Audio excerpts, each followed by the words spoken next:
Good evening, good evening, good evening. It's Monday. It's the Plastic Crack Podcast. And we're a man down, but we're a man up. So Ken is joining us. Hey, Ken. That sounds strange. I know. Yeah, That sounds well odd. yeah, that did sound quite. But it's been we just had some password issues because we forgot that essentially we changed the locks to keep Ken out. Yeah. We changed the locks and he had to give him the password, so I had to go back and search the chat to find out what was it? Is. And Dom's away he's in Cornwall visiting castles, isn't he? He is indeed. Yeah. Isn't there is Dom always visiting castles nowadays? That's his Or isn't he always on a holiday? Yes. Yeah. He combines his two favourite things in the world, not work and castles. I think he posted up one of his, what castle is this? And then I saw it. I was at work, so I replied within like 5 seconds. So I actually knew it, but now I've forgotten what it was. I saw the post. What was it? What? He went to Pendennis. Pendennis Castle, which is one of the ones like Henry VIII kind of tooled up. It's a castle. Very nice. Dom's going to be happy. It's a castle. So, season 6, episode 18. Tonight, we're going to have a bit of a chat about inspiration, influences, and ideas in the hobby. This is all stemmed from a project of mine that's getting slowly out of control. And I'd love to hear where other people's influences and inspiration come from. Don't forget, we are sponsored by Boards and Swords Hobbies. Enter the code PCP5 when you're checking out on the web store for an additional 5% off your already discounted purchases. As always, if you need any help, just contact Ian and the chaps at Boards and Swords and they'll be able to help you out. Big thank you to everyone that's watching this on the catch-up. Always appreciate that. Links to our channels in the description below. Don't forget to like, share, subscribe, comment, all the shilly stuff, all the good stuff, all the shill stuff, all the good stuff. So how are we, chaps? How are we? I'm all right. Very tired. Very tired. Yeah, I know that's just the default position now. It doesn't get any better. No, it doesn't get any better. So we went to a party on Saturday night for my mate, and so the kids were up till 10. Which brilliant. Yeah, they slept in, but then they woke up and they were tired and they didn't want to do things and they were uncooperative for the whole of the day. It was even worse. Yeah, I'm all right though. Not too bad. Not too bad. Could do with less developers doing things, but yeah. I'm not too bad. Busy as usual. Just trying to figure out what to do with life at the moment. It's an interesting time. Yeah, Sophie's all good, Laura's all good. Did you say life? What to do with life? That was to do with life. Yeah, that was so philosophical. My you said with the light. No, life. No, my with the light. I can just see my time in the telecoms industry coming to an end. So I'm pursuing new channels. So I'm looking at new channels of new ranges of work. So trying to get somewhere else to be employed by, basically. That's not. Do you want to be an archaeologist? Oh, I wouldn't mind. I haven't got a degree, but I can do that thing that mate did. Pays rubbish. Pays rubbish. Pays shit. Does it involve me not being stressed? In the position I would put you in, yeah. Oh, that was, I know exactly what you make me do. Just dig a hole somewhere and then. It's kind of what we do. It is kind of what we do. No. I kind of know what I want to do. I've got things out there, so I'm just in a career change at the moment, but I'm still employed, thank God. It's an interesting fact, Martin. I was meant to study to become an archaeologist. Oh, you constable! Right. I was got into Chester Uni initially to do teacher training, but then I realised that I'm not particularly fond of children, so I wasn't asked. I wasn't all people. So I changed it to archaeology, and I got in, and I had a bit of an epiphany. I thought I don't want to go to uni. and so I became a civil servant instead for 8 years. You dodged a little bit. I was listening to Yorkshire Ken, Bruce and the Vineyard today. Alex and Ian on it, and Alex was describing our sort of annual conference goes on, which I don't go to, and he put it down to I think he described it as just misery heaped upon misery. Just the state of British archaeology is misery heaped upon misery. That sounds very nihilist, doesn't it? Steve, are you still a civil servant? I don't want to discuss what I do. No, that's fine. No, that's fine. No, that's not a problem. There he is. Well, there you go. Look, here he is. Alex is a archaeologist and a civil servant. Whoa, what's happened to the comments? What? What's happened to the comments? That I was messing around with things earlier. I like that. I prefer that. Yes. I prefer that. How did you know? I found new settings on StreamYard. In fact, they might even be new. They could have been there for about 3 years. It's just that I found a new option. I was toggling things. New things are always appearing. I mean, changing the things in media assets that confused the hell out of me. I was like, what the hell is media? Oh, you mean pictures? It used to be called brand, didn't it? Yeah. Now we're an asset, an immediate asset. We'll probably find that everything we upload on here, StreamYard now has like the rights to like everything. Copy, use it. That wouldn't surprise me. Let's see who we've got in. So Paul from Paul's Paint Shed is here, and he has delivered a corker of a weather update. No, excellent. So hello from Mercia, where the cloying scent of petrichor assaults the senses, and the sky hangs heavy with precipitation. He's working on some 7-year war Prussians. There we go. Excellent. Cracking update there, Paul. Pat's here. He's working on some ancient Greek. David Baker. He's painting some plastic landscapes from Warlord. They're lovely models. I do enjoy painting a landscape. Don is here. Bigger City. He's working on some Horus Heresy Space Marines. He got tired of French Napoleonics for a bit. I don't blame you, mate. Well, I mean, they are more or less the same if you're doing them as Ultramarines. I have that one good opinion. I just don't know if the Horus Heresy would be like pre-Revolution French or. What do you reckon, Ken? Yes, get your input. Probably, yeah. I'd probably say 1797, maybe. Yeah, 1797. French. It's very precise. It's very precise. Let's go 1797. Why not?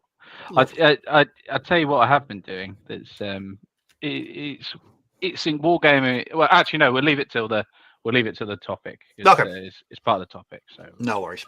So Sam is here. Andrew King is painting zombies and giant rats. Lovely stuff. Lionheart, Rich M.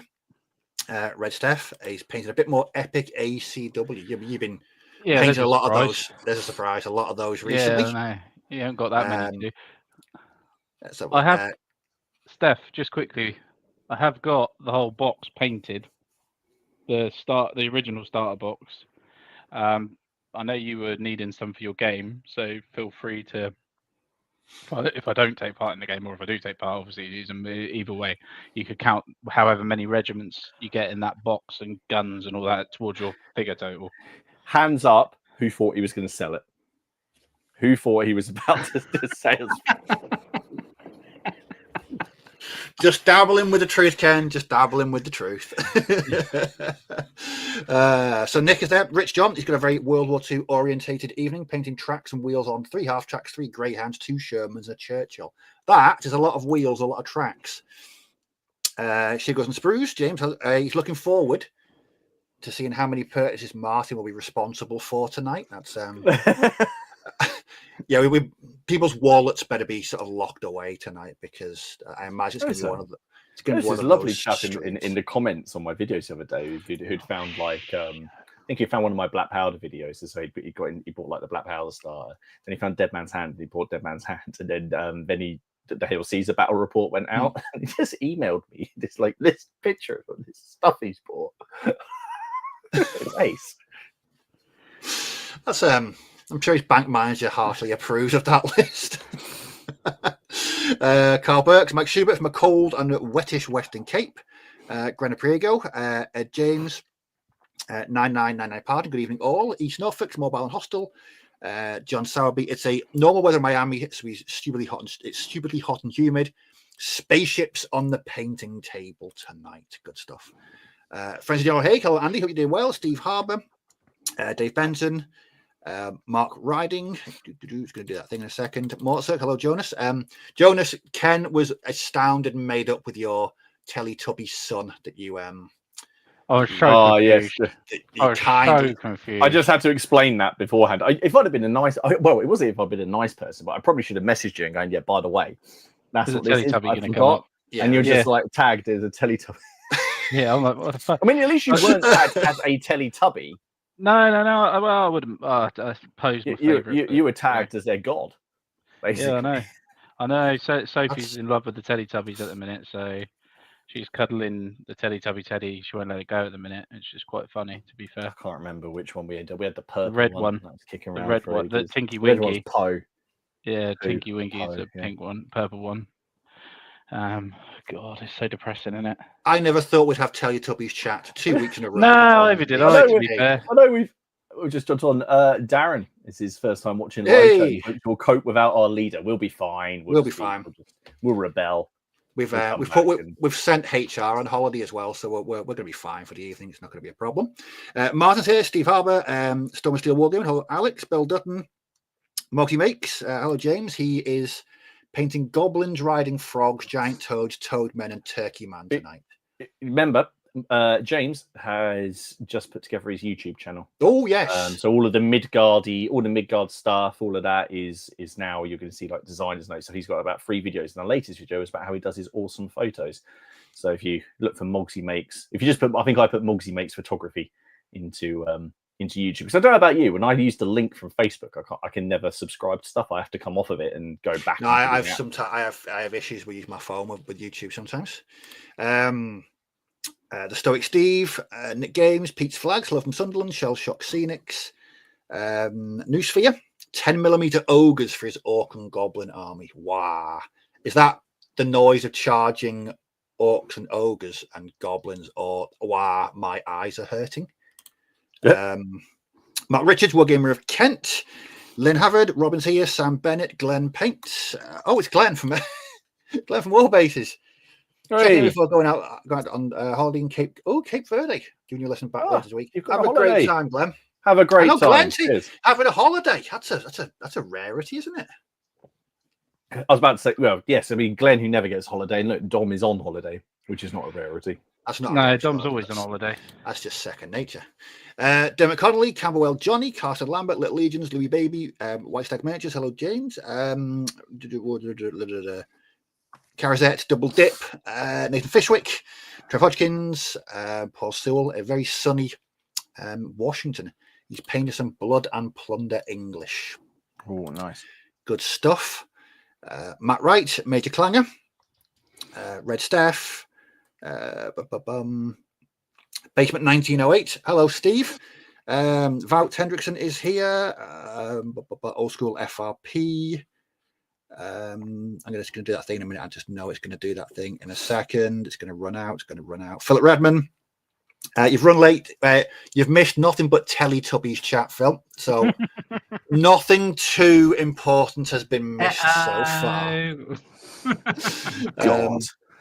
Robert Smith, and we're at the bottom, and there we go. And it didn't do that thing, which I'm eternally grateful for. So updates. So Ken, what were you going to say before about what you've been up to? Yeah, so I'll go a bit on to the thing I was going to talk about in a minute when we start talking thing. But for me, I'm doing a bit of an organisation of the hobby room. As you can probably see, like to this side here, you can see there's just a load of stuff. I was going to say the S word, but stuff on the bed. So basically on this side, you would normally see printers. Oh yeah, and all this sort of jazz. Yeah. At the moment, everything's over here because I'm gonna get I've worked out, because I don't use my computer that much anymore for video games. I don't get time, and 2, I don't do I don't do YouTube videos anymore. So I don't need a massive desk. So I'm gonna get a tinier desk. shrink it down, and I'm going to build carpentry here, folks. Oh, Carpentry. carpentry. All right. If I can twist it around, you might be able to see under there. Let me go that I can way. see dust bunnies. Yeah, that corner there. See the corner. So Yep. in Yeah, this it's a corner, lovely one. It's got a bit Blair Witch now. I don't quite. yeah, that lovely corner. Right, basically goes from floor to ceiling, and I'm going to stack. Sorry, the corner of your room goes from floor to ceiling. Like yeah, I know. every corner. I know. In every room. The reason I said that is because there's pipes in some of the rooms, and I can't do it in certain places, but I can here. So basically, it's big enough to have the printers stack above each other. If I make a custom like shelf layout. So the whole idea is to do. I'm going to have at the bottom because I've got a new printer coming tomorrow. I'll get onto that as well in a minute because there's a free 3D printer going if someone wants one. Yeah. So I've got a new FDM printer coming tomorrow. That's going to go on the bottom. Then I'm going to put my airbrush station, and then I'm going to put my resin print. Resin printer, Cura, then the airbrush station at the top because it would be the easiest to not get stuff. So I'm going to just stack it so it's all in one place, so I can get rid of this set of drawers here and make a lot more room in here and make it just a bit more roomly. So instead of it being so claustrophobic, 'cause it is very claustrophobic at the moment, and it would be nice as well for underneath the paint rack, as you all can see over there. I'm thinking about I've already started building it. I'll put a picture on the Facebook group later. A Blood Bowl board. Oh, sweet. So I've got do you know the old second edition Blood Bowl came with the polystyrene Oh, yeah. pitch? So what I've done is I've got some thick plywood. I think it's 15 mil. I've put it on the plywood, but I've made the plywood big enough so that I can have 3D printed environments around it. So a stadium, basically. Like a stadium. That'd be so so like cool. A stadium. But also have enough room to have the knockouts and all this sort of stuff, and you've also got a place to put your players. I've actually finished the basic construction, so I've put foam down over the wood to stop the dice, obviously when they hit. So I've planned it out quite nicely. I'll put a picture up, but I want it so it just folds down, so I can just put it on a hinge. So I'll be able to have Sunning in here that I can just play, which would be really nice. And it's Blood Bowl as well, which makes it even better. Yeah, exactly. It's such an awesome game. Yeah, it's pretty cool, and it's one of them games I can't remember who it was, but one of the guys was in the community was doing like a tournament. I like the idea of that, like a solo tournament, to see what team wins and just like for a league. So I just like the idea of it. And also it gives me room to be able, because speaking to Laura and stuff, being able to put shelvings up around the whole room to be able to put my terrain, and just have it all nice and neat, basically, and not a big, excuse the language, cluster. FUCK. So yeah, that's pretty much what I've been up to. But I'll just show you a picture of what I have left in my shame pile. Oh, dear 2 seconds. I'm just about to add it. Here we go. It's just uploaded now. Right. So this is all I've got left. That's your stash. That's my stash. Holy moly! That's my stash. There's only one thing that hasn't got any paint on it, which is the mask for what do you call it? Victory, HMS Victory for Black Seas. So that's my stash. Everything else, basically what a lot of it's waiting in there is for touch-ups and the Adeptus Mechanica stuff, which I'm doing at the moment. Just literally, I'm painting the brown around the rim of all my bases. So all of my bases I use flat brown from Model Color from Vallejo to do all my bases around the edge. So that's what they're waiting on. A lot of them are just waiting on that and some rebasing. Nice. So you can see the old Skeleton Warriors in there. Are they Space Wolf bikes? They are, yeah. So. Yeah, they are. So the forces I've got now for, let me just take this way. If can remember how to do it. Yeah. So like the forces I've got now for bolter action that was going on about, I'm still been working on that in the background, trying to make it more bit of a blend between an RPG and a war game. Yeah. So a bit of both. So I've got enough forces now for, I would say, Chaos, Dex Mechanicus, Guard, Traitor Guard, Space Marines, different chapters, about I think 7 different chapters. There's 3 different Chaos Space Marine chapters I've got, all painted. Tyranids, Tau. And the only thing I really want to do now, possibly, is Eldar, just to get some Eldar. But I'm using like all the older models more. So like the 2nd edition stuff. So I like the look of the 2nd edition stuff. I just that's just what I like. So it doesn't bother me. I've got some Grey Knights as well, which is very cool. Sweet. So, but yeah, it's coming along quite nicely. But like I was saying to you guys before, it's about, for me, this last couple of months is more about, instead of painting models from scratch to finish as terrain, I need terrain, because I can't play these games without it, because that's the whole point. I want an aesthetically looking amazing board, and that's what I want. So that's why I'm trying to get everything painted up, because I really want to play some fantasy, like siege games. Hence why I did the castle. So yeah, I'm not too bad actually. To be fair, I am getting time to do it. I was going to say that's a very reduced stash pile. In fact, yeah, I know, and Necrons as well, and Necrons. That's a rookie stash pile. I know. It is, but the thing is, it's easy enough to, like I was saying before, Vinted is a very helpful thing for getting models that I'd say just base layered. But base layered to a half decent standard, so it saves me a lot of time, and I can just make them individual. And do you know what I mean? So I can do all the details, all the highlights if I want to, or just make the models my own. But what with bolter action, what size forces are you going for? What's the average? So that's a really good question. So it's, the game itself is going to be premised more towards lore than it is points. Right. So for example, I'll give you a scenario. So you could choose a faction you want to play. So we'll just choose default Space Marines. Okay, you're going to play as Space Marines today. All right, yeah, you're going to choose a chapter. You're going to choose, I don't know, the Ultramarines. So you're going to get a tactical squad of Ultramarines. Or if you wanted, say for example, a chaplain with his 5 guys. Okay, you're going to go down onto a planet that's been taken over by unknown forces. You don't know what's happened, but the Imperium have stopped getting their production quotas, and all that sort of stuff have not been coming through. So all the story and the fluff will be behind it. So they're there to investigate everything that's going on. So they get down to the planet. The board is basically, it's empty apart from what you can see directly. So it's like a God mode sort of thing. Oh, right. So as you go through the game, a bit like Hero Quest, as you go further into the actual board, you use, like, because you're Space Marines, you use an Auspex reader.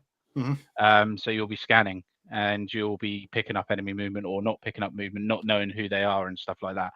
But when you finally come into contact, it could be that you've got the Tau have decided to influence that system, and you've got guys that look like Imperial Guard, but they're not Imperial Guard because they're now working for the Tau, attacking the Space Marines, and you might have 50-60 guardsmen versus 5 Marines, and the Marines might blast straight through 50-60 guardsmen, and then be supported by, say then they're like, you get the big battle suits that come along. That would be like your main, say, like boss battle for like the sort of thing. So it's more lore friendly. I'm not going to say that Space Marines are going to get killed instantly, because they're not. They're the big heavy tank things. It's not so much the he kills this many, she kills this many. It's more the fact of you're playing a story.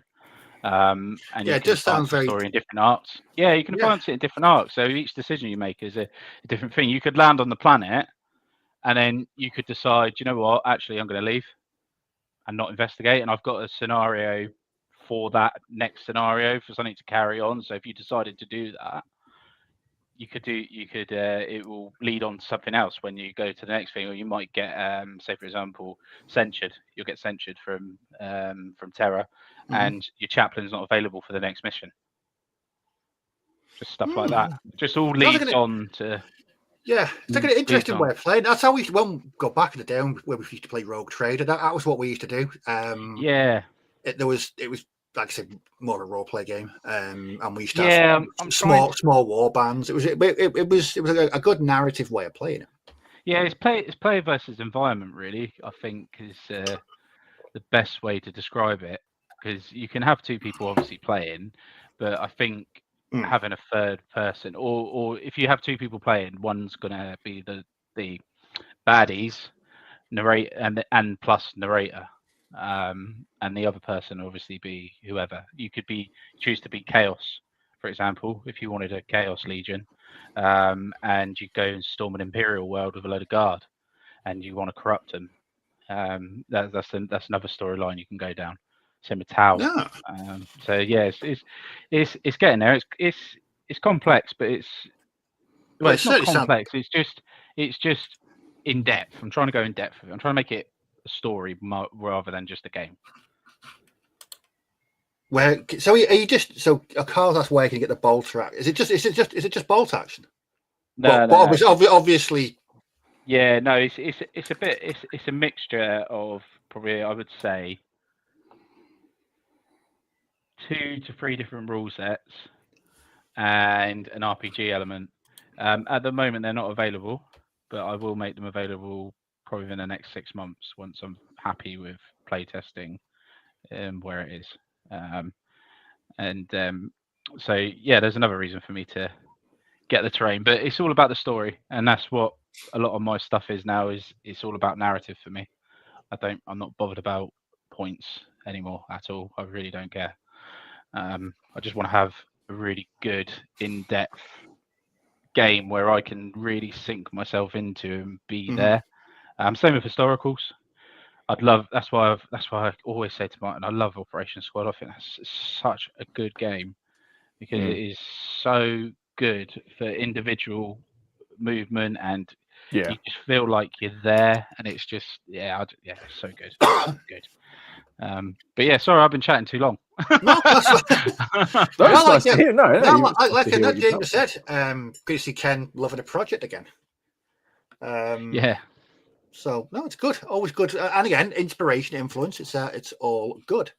Yeah. So exactly. Martin, have you been up to anything as in depth and thought out as Ken's? No. No. So I haven't really done. I haven't done a lot of painting this week. This is the first painting I've done since last week's stream. Work has been crazy. We've got one massive job ending and a whole bunch of other stuff going on. But I was editing. But on Friday, I had my first game of the Barons War. Against Robin. So I built one of the starter retinues from the Getting Started book in the 2-player starter set, because I have no idea what's good or not in this. Robin, being Robin, just because he's backed all of the Kickstarters they've done, he has every single model they've essentially released. So he just built up his own. So that was quite fun. So we did the scenario in the book, and so we set up this table here with the road and the sort of the farm at the back, and that's what I want my tables to look like. You can see. The thing was, it was quite a bare table for us, to be honest. I was. You've got the detail in there, and you like for all the. I love the ground texture you've done. It's so nice. Well, it kind of all came to sort of this point where it all started throwing down. So this was my first time playing it. Right. Okay. So it's a different beast to not what I thought it was. I knew it was more involved than other games. I know that there was a crunchier, but I wasn't actually quite aware of how much crunchier it is. So in this one, like placement genuinely matters in this. Like where your leader is matters because they will die. And there's no wounds, like they will just die. Right. I've got a few rules because I've got quite a lot going on at the minute with the channel and with rule books and things that I'm reading, and I was like, I'm sure they've got multiple wounds. And I'm leafing through the book and like, no, that's a different rules. No, they're just because you roll to hit, then there's a defense roll, which is like the enemy's armor and their wiriness, if you like, and then if they have a shield, they get a shield save, which is essentially like an invulnerable save, yeah, from 40k. So if they got a shield, they get that last one. If that fails, that's it. You're dead. That's it. No, unless you've got some ability, though, you're dead. That sounds brutal. So which is great, but I really enjoyed it, and I want to play again. It's definitely a lot crunchier than I thought, and obviously, placement matters, and how people are moving and what they're doing. I really like the sort of a reaction. If your unit hasn't taken an action, and for example, someone shoots at them, you could like move out the way, or you can shoot back and take. That would then be your actions. There's a bit of that going on. Same thing. If you attack someone and they haven't taken their action, they could choose to fight back. So if you wait till someone's weary and then you dogpile them, then because they've taken that. So I really enjoyed it. So we filmed that. It's a bit of a I don't know how it's gonna look. We fumbled our sort of like way through it. But those videos, it's not meant to be a like learn to play. It's this is like learn to play by other people making their mistakes. So I'm looking forward to it. It hasn't left me going, I hate this game. Weirdly, it's maybe I was like, oh god, there's lists, and I started like looking at points. Oh my god! Well, there are lists in this game. This is the thing, but it's got a bit of a weird. It's kind of got this semi-historical. Well, it is historical bent to it, but it's interesting the way it's put together. It's a bit hard to explain, really. But I think I'm looking forward to playing some more. But that's about it, because all I did yesterday was take a bed apart with a lump hammer, because the bed we've got a new bed turning up on Wednesday, and we've never had a new one, because the one that we've got was from our old house, which was my old landlord's, which I'm pretty sure was from about 1975. So that came with us. No, I have a lovely mattress. I have a lovely mattress. So we had to clear. So yeah, that was it. It's been fairly chill. Just lots of reading. What about you, Steve? What have you been up to? Bit of scenery, some vehicles. So I was working on this on the stream last week. So James from Shakos and Sprues a while back very kindly sent me a bunch of MDF buildings, just to see what I could do with. And one of them was a radar station, and so I painted it up. I saw that. Nice. Really cool. Oh, I think I have. Do I own that? I might own that. I think it's have a radar station. Yes, I did think it was similar to the one that you've had in your 0200. 0200 battle reports. Yeah. But what I did, I wanted to funky this up a bit, so I put a control panel on and I put a new door on, and I also put a sort of a control panel to get in. Oh, nice. So I've sort of dated it. It can't be used as could still be used in World War II, but it's very much it could be weird World War II. I know Alex would be Alex would definitely approve of that. But that was a really, really nice kit. I did enjoy it. I don't normally like painting MDF kits, but that was just grey and then dry brushed and then weathering pigments on the actual building itself. I really enjoyed it. It was a lot of fun. Another thing I've been working on is I'm trying to build a river. So years and years and years ago, I bought this. It was a plastic modular river set, and when it arrived, I was like, I'd need to do some work to this, and I can't be bothered doing it. So I just put it away, never used it. And I thought, no, I'm on a big scenery trip at the moment, so I'm gonna finally do something to this river. So that's the first sort of 4 sections. Oh, nice. So I repainted the water to make it a bit more realistic. Well, I say realistic, not overly realistic, but it's 3 feet and all that. And then I built up the banks with Vallejo mud, and then added tufts and rocks and clump foliage. I've got some more of it today, but I took this. I don't know why. You know, sometimes you're taking photographs of something. I wanted figures next to it just to show sort of how high it was, and I love this photograph. It just turned out. There's just something really thematic about it. What's going on in the comment? Why? Hello. Do you remember when it just used to be the sex bots? Yeah, I think I'd. Yeah, I've got no idea. All right, there we go. Done. Okay. Bippity boppity blocked. There we go. Good stuff. So so I took that picture just to show sort of how high the bank was, and I just like it. So I've been working on that. So that's the river done, and I've also been working on the armor platoons. I'm going to get onto this. This is what caused this the subject of tonight's chat. So I finished the armored platoon section of my Fallschirmjäger. So we have an SDK for 25110, a Tiger, and a Puma. Things that I wouldn't normally get to field all at the same time. I thought you were about to say go into a bar. Yes, the Tiger and a Puma go into a bar. These are actually these are sort of okay. I painted these years ago. Again, wasn't happy with the camouflage, so I've put some better camouflage, some basing to go along with my Fallschirmjäger. And there's the Puma. That's the Puma. About a quarter of the build is the chassis and the axles, and you don't actually see it because I base all my vehicles. So it was a total pain. I built. I hate Pumas. Is that the Warlord kit? Yes. Oh my god, those wheels. Yeah, I know. You missed it last week, Ken. There was a whole thing. There was a whole thing about separate tracks. Oh. And, oh no. Oh no. Just no. Just I don't know.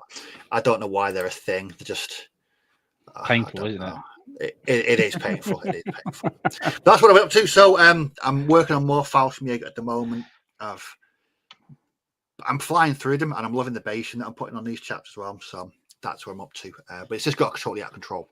So that leads us nicely on to tonight's topic, which is inspiration. Sorry, just seeing Robin's comment. Barman says to the Puma, "Should you be here? You're very rare." The Puma replies, "It's okay. It's bolt action." Bravo.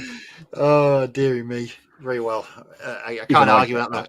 Yeah, I can't argue with that. So the reason for this is with my Fallschirmjäger, what I was planning to do was just update the camo and put some better basing and just sort of leave it at that. But it's sort of grown since then. And I've been watching Band of Brothers, which is a good source of sort of inspiration, especially for me, the Carentan episode. I love that episode. I just love the combat scenes in it. Brilliant. Yeah, it's good. And these are being modelled on sort of the 6th Fallschirmjäger who were at Carentan. So it's been a bit of inspiration. And then from there, I bought a book, the Lions of Carentan, all about 6th Fallschirmjäger. And it just got me thinking about how one little thing like that and a project can just completely go not out of control, but just expanded further than you expected it was going to, or outside of what you were initially planning. So yeah, interesting to get people's influences and ideas and inspiration. So Ken, going back to your bolter action then, what was your inspiration for that? In fairness, my inspiration probably was it was at CrackCon when I'm watching people play different games, and I was like, I quite enjoyed certain games we were playing. It's like I enjoyed playing with you that really quick. Oh my god, Space Weirdos! Yeah, really enjoyed how cool that was and really quick and things like that. But I also enjoyed playing Middle Earth as well. Oh yeah. And I like the story behind Middle Earth. And I also, I like the Warhammer universe, the sci-fi universe, both fantasy and the sci-fi. The 30k universe, not the 40k one per se. So I was like, what is there out there that can do that? And I'm thinking, there ain't really. So I'm going to have to make one myself. And because I thought I can play all these different rule sets because I've realised I haven't got time to play 10, 20 rule sets. I've got a limit. I've limited myself to 4 at most, and I'll stick with those. And if I want to take up a new rule set, I'll drop one, because I just haven't got time. It's just one of them facts. Yeah. So I thought the best way to do what I want to do is to do it myself. So that's what's kind of inspired me, like, to actually go that way and think, well, I want to play a story, but at the same time, I want to have a good fight, Yeah, and a good battle. So that's pretty much where I'm at, and that's pretty much the whole aspect of it. Is I want to do a story, so I want to do like an RPG element. I want you to be able to. Have any of you ever played Blackstone Fortress? Yeah. Yeah, No. you played it. So Martin, you know, when the end of the mission, you can level up, and you invest in the character. Mechanics, Yeah, campaign mechanics. You invest in the character. So you put your investment in there, and that's what I want to do. But unique for say like the 30k, 40k universe and fantasy. So that's where I'm at really. And I like the idea of some of the bolt action rules because I like the randomness of the dice balls. So you don't know who's going next, what's going next. So there's a good comment in the comments earlier about making it more balanced so either person can win. The whole point, I know it's going to sound weird, but the whole point is to just have a good game. It's not about who wins. Does that make sense? That's what space. That's Space Weirdos. That's That's when you win or lose. It's the whole point. If you're going to play the good guys this game because you've invested in them, balance, because I'm continuing a story. Balance is going to want a little bit more favourable on the good side because we're going to be going towards there. But at the same time, they can still get setbacks and suffer. And that's the whole point. Is you're not trying to defeat your enemy outright. You're just trying to grind them down, but you want them to succeed at the same time. It's one of those. It's not a winner and loser game. It's a very much everyone's there for the whole story. You're there for the whole thing because that's at the end of it. You either succeed or you don't. So that's like more narrative driven. So what was the influence or the inspiration behind it being narrative driven? I know you mentioned Crack Corner, seeing playing Space Weirdos and seeing how Martin fast that played as well. Martin, Me?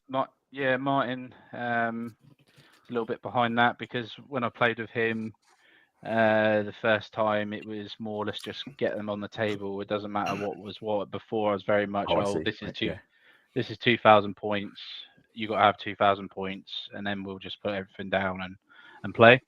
But the narrative side for me is so much more fun, just so much more enjoyable than the competitive side. I can't stand it anymore. It's fair enough. People enjoy it. People do that. I just want the fun. That's every time I play a game. I don't care if I win or lose, and I've always been like that. I don't give a crap if I win or I lose. But if I've had a good game and I've enjoyed myself and the company's been nice, I don't care. There's a question from Robin. So you're aiming for being able to play a mini campaign in a day? Yes. Then have a big overarching story between the campaign? Yes. 100%. You should be able to do, I would say, how long should we say a day? 6 hours? 6 hours? Or 8 hours? How long would you say?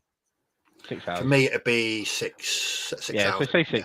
So I reckon in that 6 hours, you could probably do 5 or 6 missions, maybe more, depending on. I would say the average would be 5 or 6. I wouldn't say any less than that. Depending on what you do, it might only be quick missions, so you might even get up to 8 or 9 missions in. What board size are you using, Ken? It's going to be smaller boards, so stuff like 3x3, 2x2. Cool. Even some 1x1 sometimes, depending on what the mission scenario is or what actually is happening. There's no need for you could. I guess you could build up to a 6x4 at the end for like a grand assault on a say a city or something like that as you're advancing up the board itself. You're going through each section, but you don't really need to because obviously if you're going through an Imperial city, for example, they're gonna have different layers of defense. So each little 2x2 section is going to be a different part of the overall map, if that makes sense. Yeah. Or part of the battle, and depending on where you go, so like the whole point is if you go as the player, your objective, right? You've been given the objective at the start of the game of there's a possibility of psycho activity on this planet. Locate, destroy. That's it. That's all you're told. Okay, so you're not told where it is, what the enemy is, all this sort of stuff, right? You could get an intelligence brief that will give you, if it's an ex-Imperial planet, you'll be able to say what the things are or what activity's been going on. But when you go through the first mission, you go to your landing site. Depending on which direction you go, depends on what your next map's going to be. Yeah, it's like a narrative dungeon crawler, but in space. It is, mate. Yeah. That's kind of where it's at, really. It's one of those. It's like, do you guys, you if you know the scenery of the lore, or if you don't know it, you'll get told it as you describe. So, like I say, an Auspex reader is a scanner where it will scan and look for human life signs. So at the start of every turn, you get your Auspex reader, okay, and you can choose to do a full scan or a quick scan. All right. So a quick scan will give you just basic information, okay, of there's guys there, but it will give you the whole map, whichever direction you're facing. And if you do a full scan, it's only going to go a certain distance, and it will give you the information of what that is. So, for example, if it's an infantry, if it's a person, or it could be Xenos, or it could be a machine. It could, do you know what I mean? So that's how it works. So you're going to be using the scanner quite a bit to decide what's going on or where's going, or you might be given in the brief, for example, there is a HQ or something that's been sending out a radio transmission this degrees from where you land, and you head off in that way. Does that make sense? Yeah. I know it sounds really thingy and confusing and a lot into it, but when you're playing it live, it flows a lot easier. It does flow a lot easier. I have tested. It does sound very, very granular. Yeah. Martin, with you, I know. Whenever you start a project, it always seems to center around some complete and utter total degenerate from the medieval times. It doesn't just have to be the medieval time. It doesn't just have to be the medieval time. I like that. Yeah. No, so I mean, well, yeah, I get my inspiration from a lot of places. So yeah, books, TV, obviously, and and novels and that. But when I do a project, what I really like doing is research, and the big one for this is the Wars of the Roses, because obviously I started, fair enough, I knew quite a lot about the 15th century anyway, so I knew who all the big characters were, and what I really liked doing was drilling down into who they're paying. Who are the people? Because no one gets to be in these positions like on their own. No. As soon as your support goes, what happened to Richard III? He didn't lose because of what he did. He lost because he had no support. His actions are irrelevant. He could have been the worst person ever, but if you have people supporting him, he'd get away with it, which is what we see time and time again. So when I started drilling into all these horrible characters, like one of my favorite ones is a follower of Warwick called Geoffrey Gate, who's from Essex, and not too far from here actually, and I didn't know that at the time, and he was an absolute twat. He was a proper Warwick like toady. He while Warwick was captain or lieutenant of Calais, he was there in charge of Calais at different points, and anytime Warwick did anything, Geoffrey Gate was there. And I don't know, from everything I read about him, he extorted people. He sounds like a nice man. He sort of he was quite fond of just basically getting his tenant farmers and I can't remember what it was he did. He was involved in some kind of legal case against his own tenant, which was ridiculous. But I like getting these characters and then fleshing them out. So that's what I tried to do with each unit. So I had my whatever Warwick or Edward or whatever, and then have a named or a known personality. It makes no difference to the game.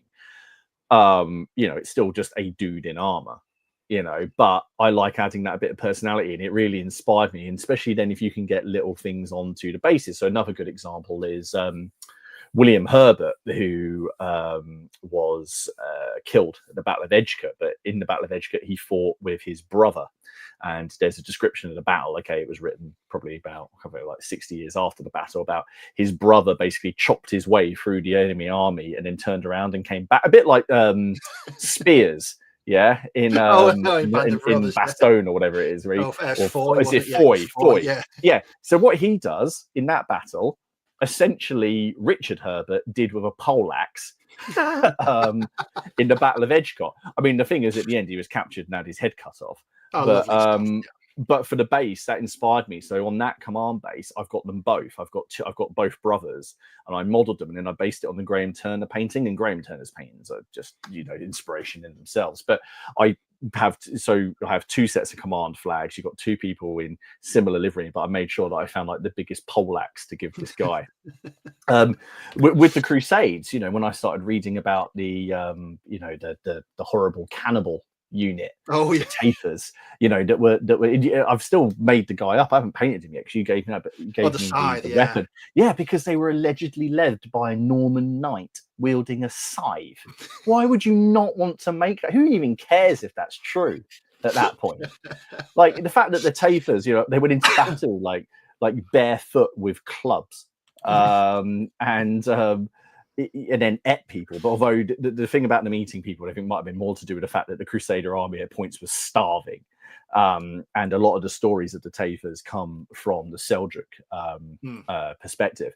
But they let it sort of grow, that kind of thing. They were probably just a insane sort of fanatical just group of pilgrims that just got thrown in first. But I like the idea of a Norman knight wielding a scythe from horseback, leading a bunch of cannibalistic pilgrims through the Holy Land. You can't.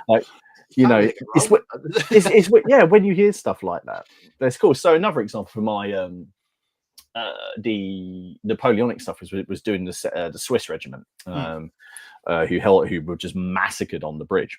At Wavre, they were absolutely decimated. But I was like, the story around it was so cool. It's like, I want them on the tabletop. So I really like finding little stories, and then that's continuing now with the Barons' War, especially like I know I went on about him. Like again, go and read about Eustace the monk. The guy is a lad. He's an absolute lad. Didn't end very well. He was strapped to the side of it. Well, he either just got executed or he was strapped to the side of a trebuchet and executed. Either way, the outcome take your pick. Quite detrimental. But so do you know about that? I mean, it's not far from Ken, but do you know about the Battle of Sandwich? Do you know about it in the Barons' War? No, man. It's a naval battle, right? So you've got the Louis' forces coming over from France, being ferried by Eustace the monk, who's not a monk. He's essentially Captain Barbossa from Pirates of the Caribbean. And then I think it was Hugh de Burgh who was leading the royal forces against them. And they have a naval battle, but Hugh de Burgh, they put lye into the wind, quicklime into. So there's these big clouds of lime that like got into the eyes of everyone on the French ships, and then there was boarding actions, and this happened all off, just off the coast from not far from where Ken is. And then then there's these big, huge boarding action, loads of close combat, and then they ended up tying a guy to the side of the trebuchet. And I was hoping, because it's not quite as dramatic as if it was in a film. I'm sure they'd fire him out the trebuchet, but they were transporting the trebuchet to take part in the siege. But that you see, that excites me. I'm like, I want to do that. I don't think there's any naval rules for Barons' War, but there's never mind the boat hooks. I'm sure that's got some basic things you can throw in. So like, why would I not want to have a naval battle with like quicklime and things being thrown across, and then there was like fire ships and all of that. So that gets me excited about things. History, he did go, I know it sounds cheesy, but I do get inspired by history, but I get inspired by the little stories that you read about. And I'm sure the same is for you and what you were saying there in World War II about the Fallschirmjäger. Yeah. So I think that's brilliant. For me, it just started off with a project that I wanted to sort of rework, and then I've just gone down this rabbit hole. Like I say, reading the book Lines of Carentan, which is really good. I've got loads of things planned out. It was really weird. I went to my stash and I didn't have a single spare Fallschirmjäger, not a single one. So that'll be ordered soon because I need to do some kit bashing. I find books, like little books like this one. So this is, and I know I've talked about this before. This is an awesome book, The Longest Afternoon by Brendan Sims, which is all about the King's German Legion in La Haye-Sainte, and they're all just about them. It's essentially almost like a minute by minute account of what they went through in La Haye-Sainte as compared to like what else is going on. And it's brutal. Like it is horrific. It's an amazing book, but if reading that, but little ones like this, where there's a really good research, and then the author has really drilled into the subject matter and, for example, the battlefield or the personal stories. So I've got quite a lot of the sort of pen and sword diaries like up there. Like I've got On the Road with Wellington, which is my next one, which is essentially a commissary officer who goes along with him, and it's just his experiences in the Peninsular War. And I dare say I'll read that and then want to start, building some Peninsular troops, but I will resist. But I think sometimes that's the danger of when you start reading a book or reading an article, and it just grows and grows and grows, and you just want to get so involved in it. But read after read. I mean, there's a book I've been reading it. I don't know how many times I've finished it. Death Traps. So it's all about a U.S. mechanized division and the recovery and the repair of vehicles in the field in Normandy, and that's fascinating. And after that, I just wanted to build Shermans. After that, it was really really just a really good book. I actually bought it when I first got into Flames of War. I went through a phase of just consuming every book about World War II I lay my hands on. And loads of people recommended Death Traps, and it's a brilliant book. So I've got this one at the minute I'm reading, which is called Hereward, the Last Englishman. So all about Hereward the Wake, which was again all round here, just about this, an insane Saxon warlord living in the fens, leading a guerrilla war against the Normans. And he's a bit. I'm sure Tolkien took some inspiration from Helm Hammerhand from Hereward the Wake, because Hereward the Wake one punched someone and killed them. So sounds like it, doesn't it?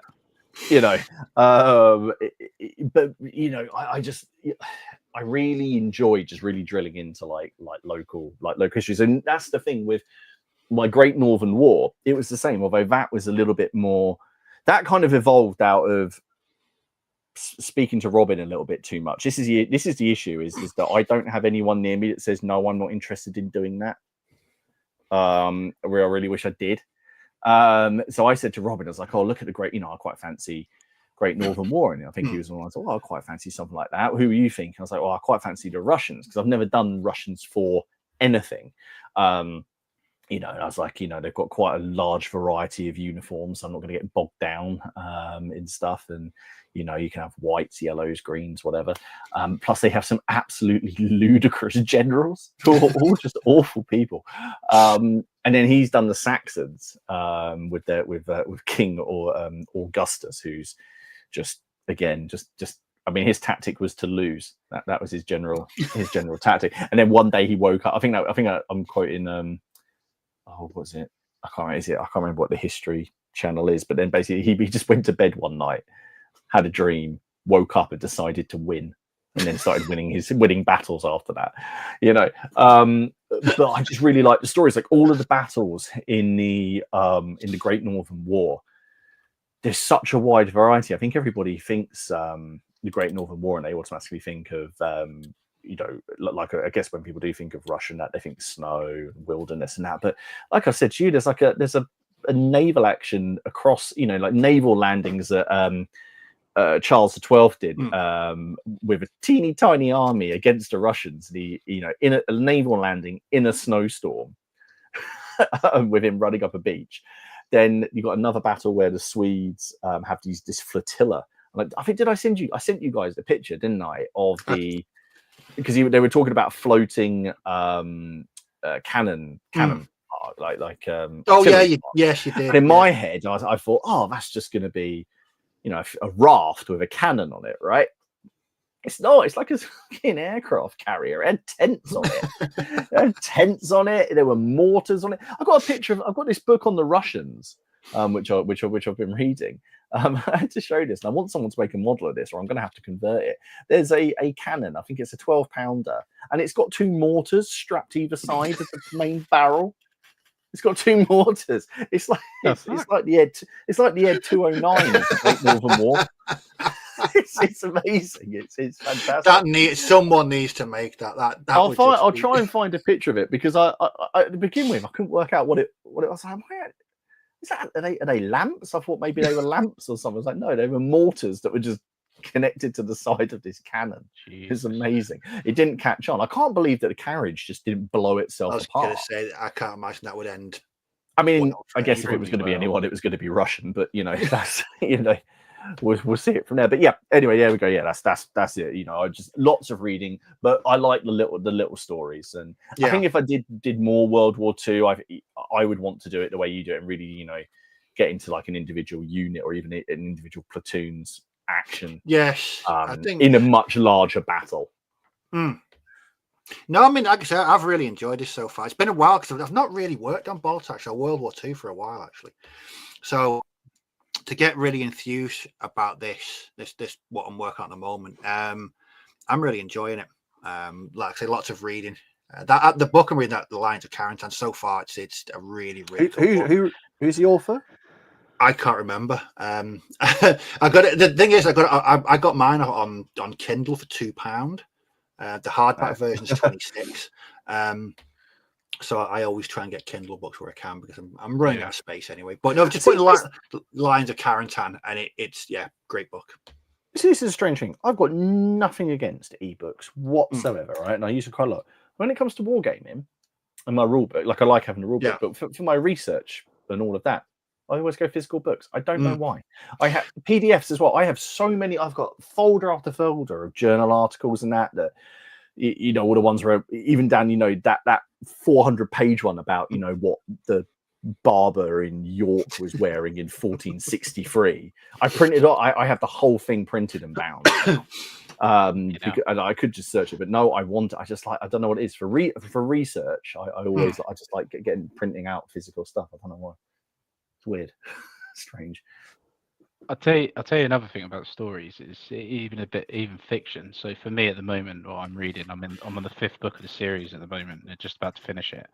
It's Patrick O'Brien with Master and Commander series. With, Jeff Aldrich. Oh, freak me! It's so good, so good. And I'm absolutely loving it.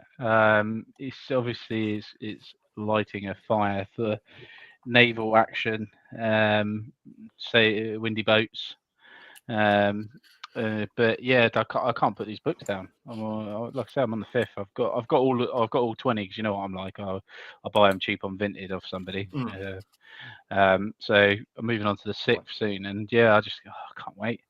Just really enjoying it, and it's fiction, but I know it's fiction, but he's based a lot of them around actual battles. So like the last one I just read was about what is it called? Ultimate Surprise. That's it, the Matrius Command. So down by the Cape, taking some of the islands down there off the French. And it's just one of those stories that you get in depth with the character, and you're like,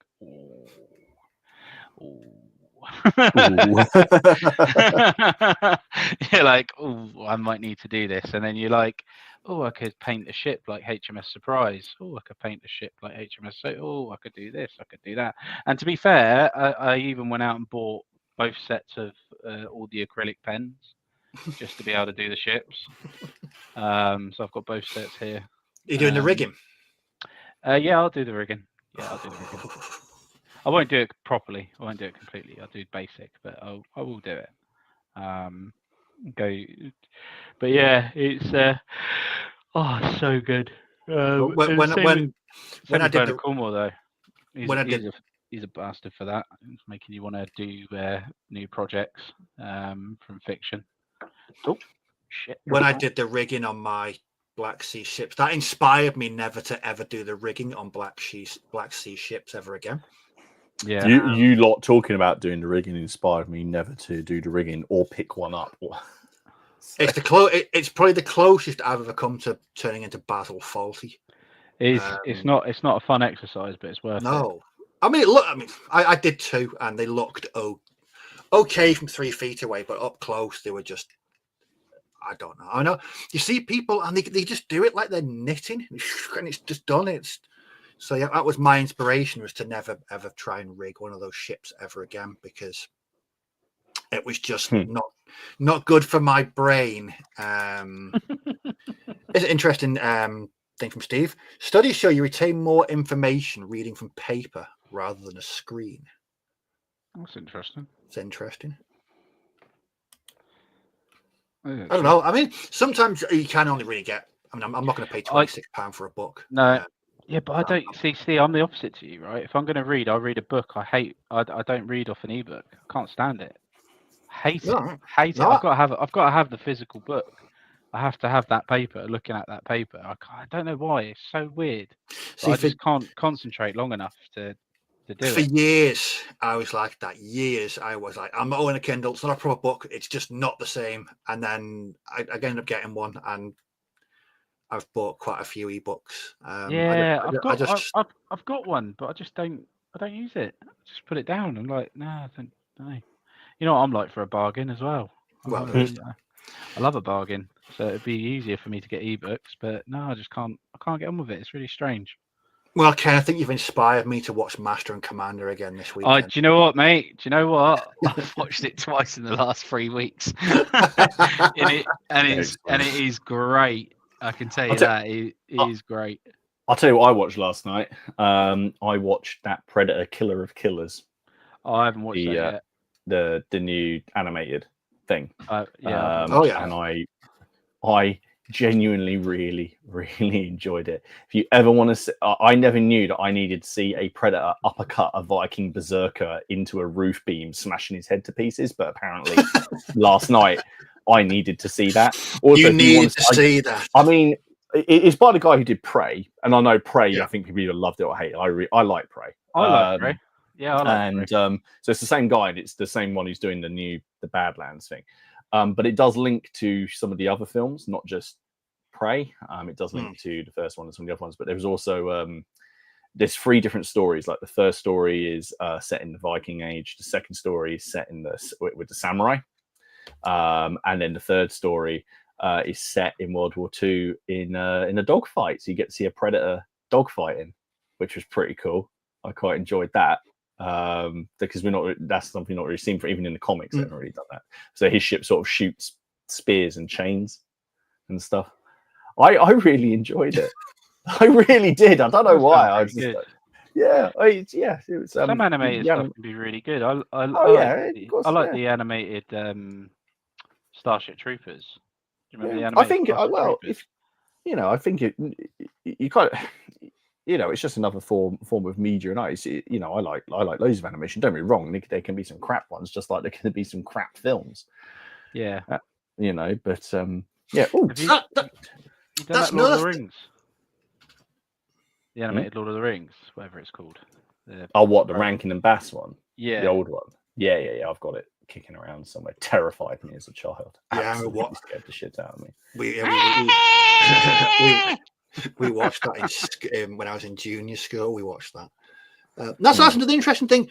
Films influencing. So if you watch a film, you think, how would that translate into a project or into a tabletop game?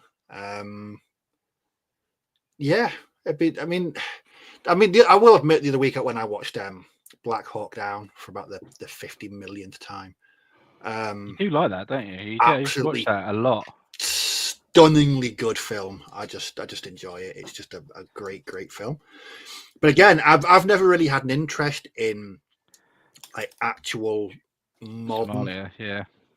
combat. I know people mention like Force on Force and things like that, but actually, real modern day stuff, it's never really interested me. But having watched that, I was like, you know what, I could pick up some figures like that. We could, have a skirmish game, use Rogue Warriors. But I'm still not that really interested in real modern stuff. No. It doesn't. I guess because it's going on. I think that's the thing that sort of doesn't sit easy with me. Well, there might be some stuff in the news then that might inspire you. I'll just. In that case, let me get the video and we'll do some news and then we'll have a look at some viewers' comments afterwards. So yeah, news.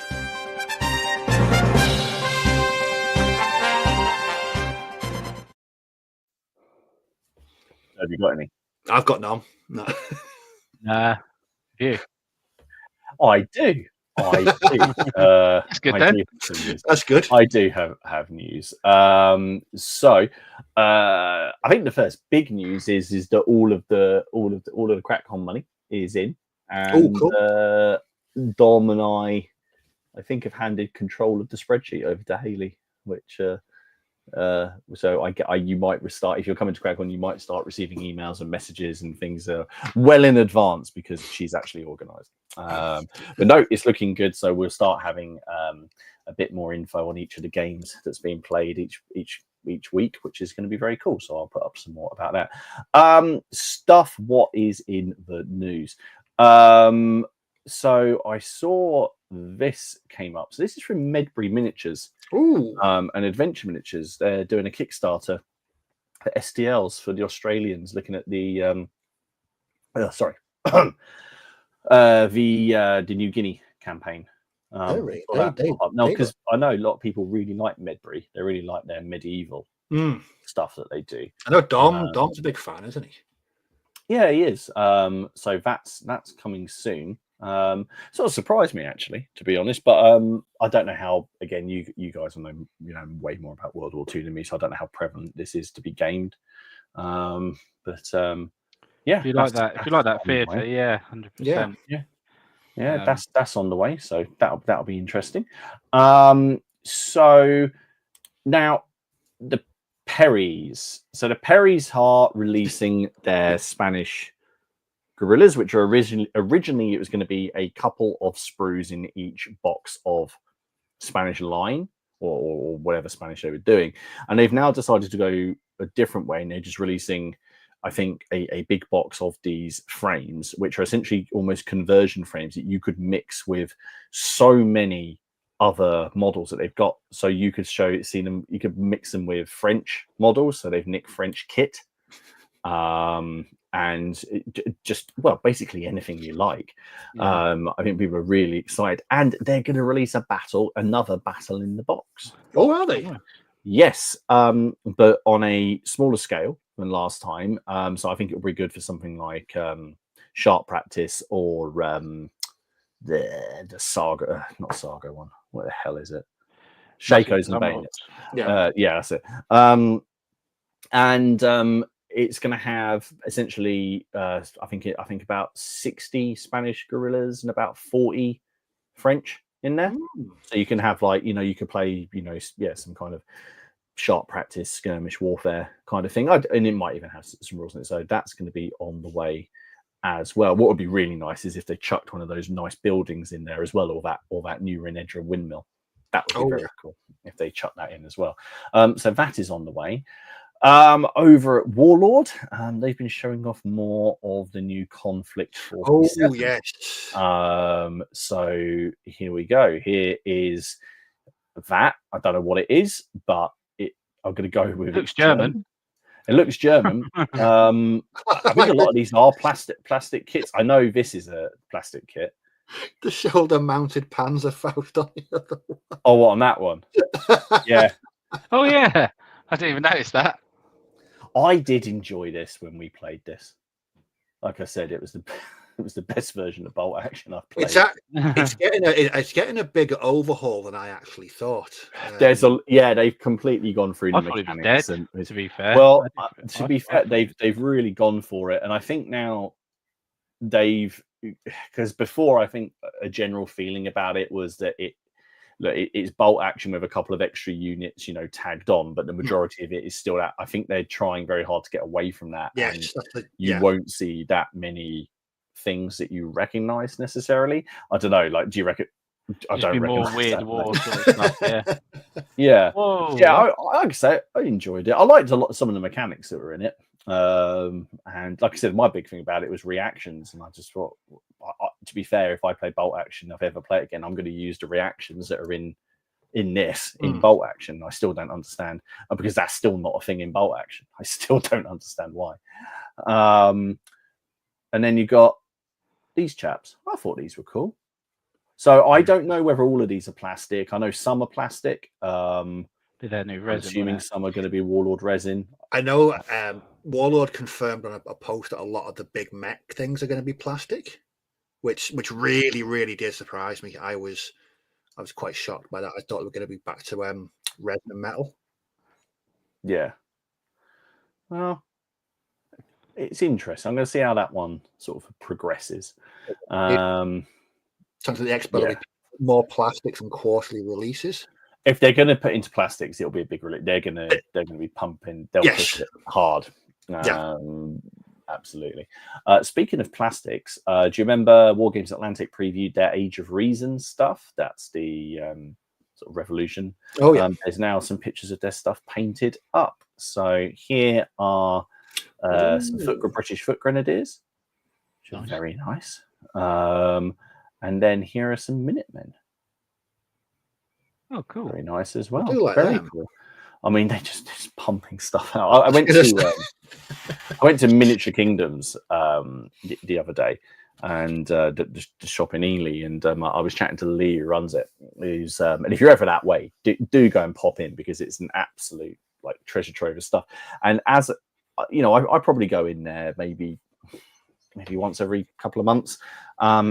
And what started his initial sort of Wargames Atlantic display has now taken over essentially one side of a whole room because of the amount of stuff they're putting out. But it's really nice to see them sort of expanding on things. To talk about plastics, these were previewed today from Victrix. I think this has got some people rather excited, including me. Some Carolingians. Look at that.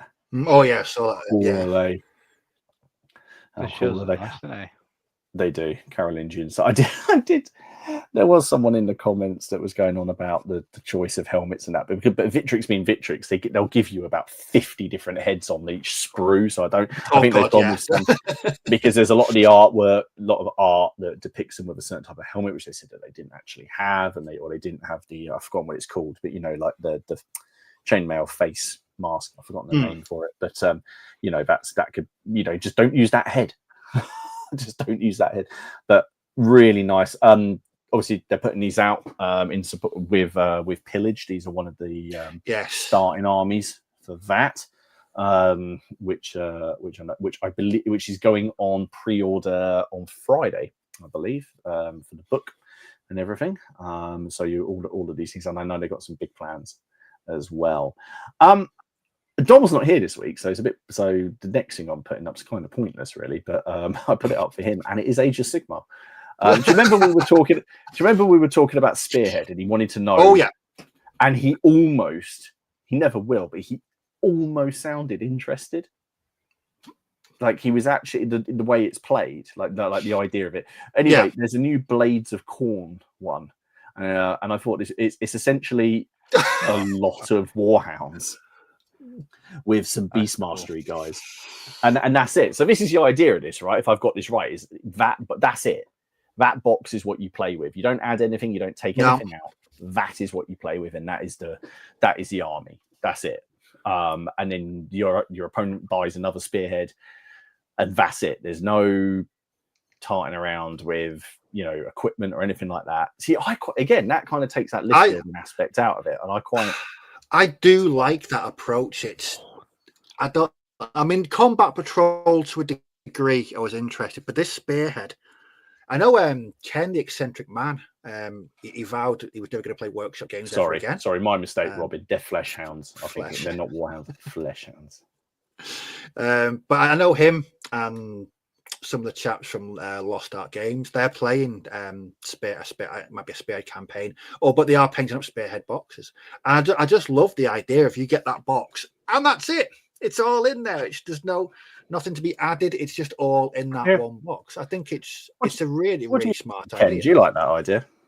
Yeah, that you just it's one box and done. And then you can buy a completely different army, different race, different.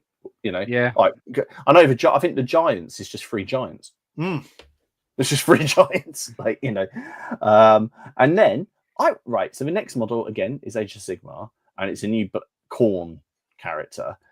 But I really like this model. I really like this.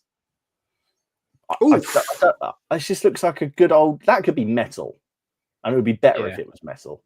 I know Steve disagrees straight away, but that looks like an old school sculpt to me. It does. I just really like it. Although the head reminds. Have you seen Beastmaster? 1980. Don't you think it looks like the bad guy from that? I was trying to work out where I'd seen that before. Do you know what I like? Doesn't it? Do you know what I like about that? I mean, helmet aside, there's a distinct lack of spikes. Well, it's just not in some. Actually, hang on. There's no rock. There's no tactical rock, James. No. James, I mean, there's a rock on the base. There's a skull. What is that? I can see 1, 2, 3, 4. Okay, there's 6 skulls. That's quite. I mean, but it's Khorne. Yeah, it's Khorne. But it's minimal compared to what you'd normally get. I mean, in the past, he'd have had something from Gwar. But he's not leaping off of something. No, there's no cape turning into fire. I just think stood there looking menacing. I think it's nice. The blood god does not care as long as the blood flows. There you go. Look. It's not got a foot in a rock, spikes, or a wavy cape. This is approved. Yeah, I really like that. I do like that. That's a nice. Even if it is the guy from Beastmaster. Well, yeah. What was the name of the main actor in Beastmaster? Mark Singer. Mark Singer. Yeah. Mark Singer. Yeah, Rip Torn was in it as well. I remember. God, that's a film I've not seen in I don't know how many years. I would suggest not rewatching it because I loved that film when I was a kid. When I was a kid when I was older, but I wouldn't watch it again. Do you remember the ferret? I'm pretty sure we've talked about this. We've talked about the ferret, yeah. Yeah, Pogo. Was it like Pogo and Kogo or something like that? And the ferret takes out one of the baddies and then dies, and the other ferret is mourning it. Yeah. Do you know? Because there was 2 sequels to that as well, and one of them they come to our world. Really? Yeah, really. Yeah, really. See, I'm half tempted to rewatch it, but like you said, I don't want to. It's been that long. I mean, I must have been. I actually cannot remember the last time I watched it. That's quite rare for me because I can remember when I last watched a film, but you'd probably be fairly hard pressed to find it now. Podo and Kodo, yes, Podo that was it. Kodo, thank you, and yes, here we go. And someone said, "Here we go again." Yes, well, until someone represents them on the tabletop, I think we should bring it back from. I've just found a picture, so I know I've just left this guy up, but I was looking. I wanted to make sure I wasn't going nuts.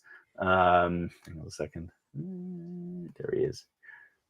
I know ultimately it's guy with spikes on the head, but I mean, come on. I mean, is that not just the also the chap from Mad Max 2, the Humongous? Yeah. Is it the Lord Humongous? It's just him in fantasy form. Anyway, that's the news. So yeah, there's some cool stuff coming out. I do like. I should just eat one. I don't. I'm very. My willpower is definitely waning. So I was just tempted by the Squig one. Have you seen the Squig one? Yeah. The Spearhead box. It's just a box of squigs, which again I've had no interest in really I might have to look into that. Public service announcement from Gary. Magic Blue Speed Paint is a strange taste. Okay. I would recommend you now start listening to White Rabbit by Jefferson Airplane. That might be a soundtrack to drinking Magic Blue Speed Paint. This is fucking insane. I've finished so many models tonight. It's ridiculous. Do you want to see the stash, how it's gone down already? My God, Ken is reducing the stash in real time. I know, it's insane. That's something Dom will never, ever be able to do. I know. Oh, he's gone. No, I'm not. Oh, no, you're back. Oh, let me move that. I'll try and zoom in. Tight. There's lots of gaps. There's lots and lots of gaps. Huh. Real time stash depletion. I know, it's insane. I've finished 2 squads of Mechanicus stuff. So Adeptus Mechanicus, they're done. Oh, cool. So they're done. So I bought a box of those and I ended up building 3 and using the rest for kit bashes. Oh, nice. Necrons. Oh, cool. And due to go with the Vampire Count army. I know it's the newer models, but I just like the look of him and I think he looks cool. So nice. Happy days. Dom will be proud of you reducing the stash to just something that he could never, ever do. If Dom had this, he'd probably be done by the end of the night. Let's move on to some comments about influence from some of the viewers tonight. So, Major Clanger, inspiration and influence of epic history, Battle of Nations, 1813, a small mountain of 28mm figures. Absolutely. I like this from Sam because there's so many influences here. Nightmare, Thundercats, Willow, Labyrinth, Trapdoor, Duckula, Time Bandits, Turtles, Redwall, Hobbit, Hitchhiker's Guide, Child of 82. We got Hero Quest for Christmas in 89, and that was that. Me and my brother got Hero Quest in 1991. No, 1990 it would have been. And yeah, one of us went to the direction, one of us didn't. I was the one that went in the gaming direction. But yeah, some cracking influences there, Sam. Nightmare is definitely another one of those things that you don't want to No. Years ago, it was repeated on Challenge TV on a Friday night. And yes, I know we talked about this before as well. I know, but it was just a hole ripped in my childhood, man. It was just like when I was a kid, that was like quite kind of disturbing.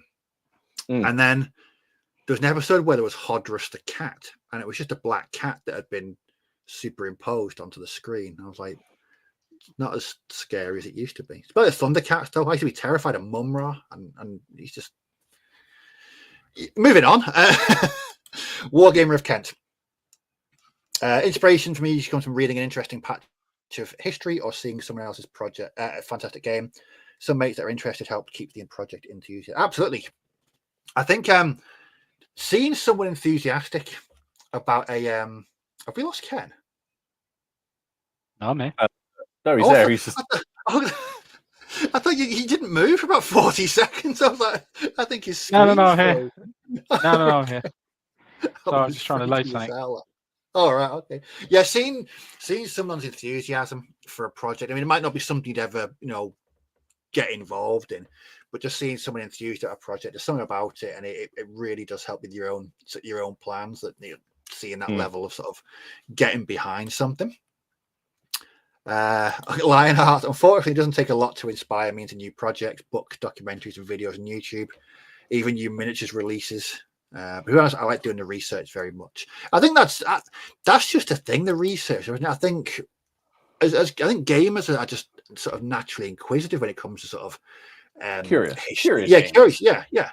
Finding out about history. I mean, last year we did the we got to go and find an obscure battle or an obscure war.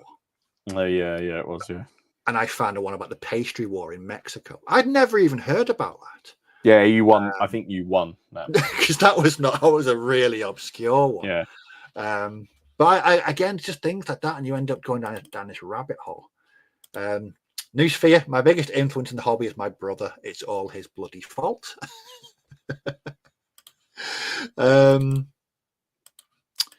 Philip Redmond, currently working on a baby Cthulhu army based on a model and a short backstory by a friend came up with. That's a really interesting approach, that, isn't it? Yeah. Being inspired by a model and a short piece of sort of fiction. Brilliant. You have to let us know how that goes, Philip, because I'd be really interested to know how that works out. Can't be a bit of Cthulhu. Oh, you can't. You really can't. So John said, Newsphere, you're occasionally an inspiration for me. I've got a bunch of images downloaded for posters to put up around the zone. Absolutely. If you remember the Facebook group, do a search on Newsphere Studios posts for some of the most fantastic Zona Alpha project updates you will see. The scenery is just incredible. And the way it's photographed as well, just so thematic. In fact, if that doesn't get you into Zona Alpha, I don't know what will. Don, almost anything can get me started. My Team Yankee Fusiliers project came to my visit to the Fusiliers Museum in the Tower of London last year. Wow. Do you know what? I was saying to James Wilkinson, because met up with him a couple of times. I've not been to the Tower of London. How have I not been to the Tower of London? Because you don't want to spend £80 or whatever it is to get in. It's what? No, I'm joking. I was going to say, don't do that to me. Well, it's free. It's not free. It's not free. Definitely not free. I can't even see my national heritage for free. No castles are free, really. Yeah, they are in Wales. Every castle in Wales is free. There you go. I had to pay to get into Conwy Castle and Carnarvon. Carnarvon's not free. They should be free. Are they not run by the Welsh government? If they're run by the Welsh government, they're free. No, whenever I've been to Conwy, I've had to pay. It's pointless me going there because I'm terrified of heights and I can't go above a certain. No, I know. I did the same thing at Warwick. I was when you got up the tower. Oh God, I felt sick when I was at the top. No, I did not like it at all. My legs just turned to jelly, and I'm gripping I will not go. And I saw some bloke, and he was leaning out over one of the towers doing it. And I thought, there's just something about heights, and it just absolutely terrifies me. So, do you want to know how much it is to get in the Tower of London? Go on. So are you going to give them a donation, or are you not? Am I fucked? Because your ticket price depends on whether or not you're going to give them a donation. No, I'm not giving them a donation. They can fuck off. Then it would be £39.50.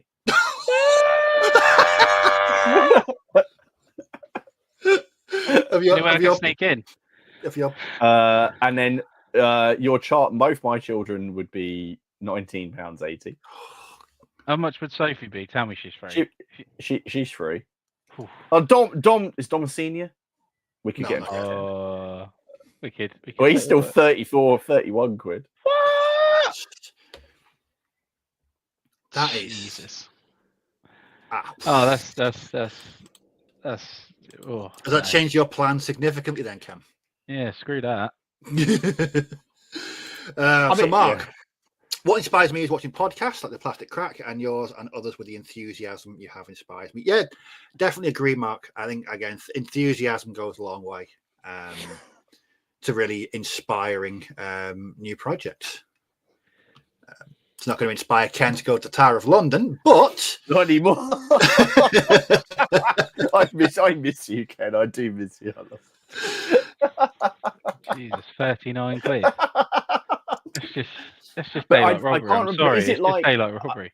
I can't remember if there's, and I know, you know how in like some places like Warwick or other places there'll be places in there that you they're like Merlin, aren't they? Those ones. Yeah. But, I don't know if it's like that. I'm sorry, but no, we should have it cheaper being British citizens. We should. I'm sorry, but that's just my thing. 100%. If you live here, you're a British citizen, heritage. All this stuff should be at least half price. Let the tourists pay. Let the tourists pay. Thankfully, it's not monetized. Martin, have you heard of Peter of Hagenbach? Peter of Hagenbach. I think it does ring a bell. Is there any more to that, or is that just genuinely? Is that the question? He's probably a massive. Oh, right. He's probably a massive villain. Like, He's not going to be some kind-hearted philanthropist, is he? He's going to be a guy with a sword that likes inflicting misery upon people. So wargaming history, visiting historical battlefield sites to me is really inspiring. Just spent the last week in Burgundy and Lower Champagne following medieval and Roman period battle sites. God, imagine if Dom did that. He'd come back and within 4 weeks he'd have 12 new armies. Camberwell Johnny, last year I made a mistake. I have heard of this person. This is the person who was the first. I do know this person. This is the guy the Burgundian guy who he was the first chat. He was basically the first war criminal. All right. that has been tried for war crimes. There's plenty of people who probably should have been tried for war. God, he must have done something really bad then if they got him for war crimes. Yeah, there were quite a lot of, if I remember, there was a lot of rebellions against him and things like that. He coined the term Landsknecht. What have we got here? There's a bit of a list of his crimes here. Hang on. I've just seen this. This is daylight robbery as well. £102 for Blenheim Palace for 2 tickets. That beats lags. That's because they nicked the gold toilet and they got to make the money back. 102 quid. Jesus. I've been to Blenheim Palace, but if my wife told me it was that much, I'd have told her to go stick to that. Yeah. Camberwell Johnny, last year I made a mistake of reading a book about Sertorius in Spain. Now I own over 250 Roman miniatures for that period and counting. It's a dangerous, dangerous hobby at times. It really is. I'm not going to read out what he did because this video will get taken down, but go and look him up. Just make sure it's a safe place. What I can say is that his defense, like most Walker, was I was just following orders. Ah, right. Okay. The tried and tested defense that always works. One from James. I think Steve's spot on about the dangers of reading something and being sidetracked to start a different project. Absolutely. I try to read only a particular theme when I'm working on that project. It's dangerous. I mean, yes, you need to be focused and disciplined. Like I say, my mate that I game with, Ian, he is, when it comes to gaming, he's one of the most disciplined people I know, because he can stick and focus on a single project for months with barely any sort of, he has like a palate cleanser every now and again, but he will work on the same sort of bolt action project for months, and I can't do that. I need a bit of variety. Another one from Martin. Did you ever come across the horse massacre of Helsingborg? Oh, you're trying to get my channel taken down or something? Is this the one in the Great Northern War? Yes. Yes, I have. Yes. It's been considering inspiration, influence, and ideas, it's turned into a bit of a interesting one. John, he was inspired by the trailers for Fury, inspired not to watch the bloody film. It's probably the correct approach, John. I wouldn't watch it. It's mostly arse wash. Wargaming history. Watched Wild Geese, Mr. Bob, and Siege of Jadetville. Went looking at 20mm African militia and French mercenaries. Nice. I almost watched. I rewatched Wild Geese the other week. I was literally about to press play and I changed my mind at the last minute. Great film, though. Really good film. Wild Geese. Right. Wild Geese. Which Wild one Geese is that again? Wild Geese is about a British banker who hires a bunch of mercenaries to go to an African nation and rescue a deposed president. It's got a great lineup. There's Richard Burton, Richard Harris, Roger Moore, Hardy Kruger. Sure, I've watched that. Yeah, it's really good. It's a great film. I'll tell you, a really old classic that I found and I watched the other day because it was part of my granddad's stuff, the World War II films, right? Mother Goose. Did you ever watch that? Or Father Goose, whatever it is. Have any of you ever seen that? No. Right. It's about, it takes part in the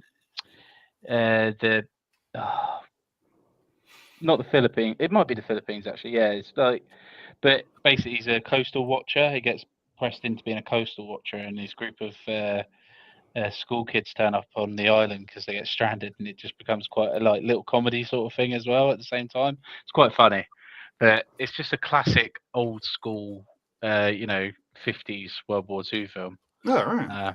Yeah, it's something. It's definitely one of those you watch. I've watched a few times. I've quite enjoyed it. I've never heard of it. Don't get me wrong. There's not a lot of shooting in it or combat. It's more just the story behind it is funny. I just find it quite funny. Wild Geese is definitely worth a watch, though. It's a crack. I remember watching it when I was quite young. I thought it was brilliant, and I've watched it over the years. Again, cracking lineup, great story.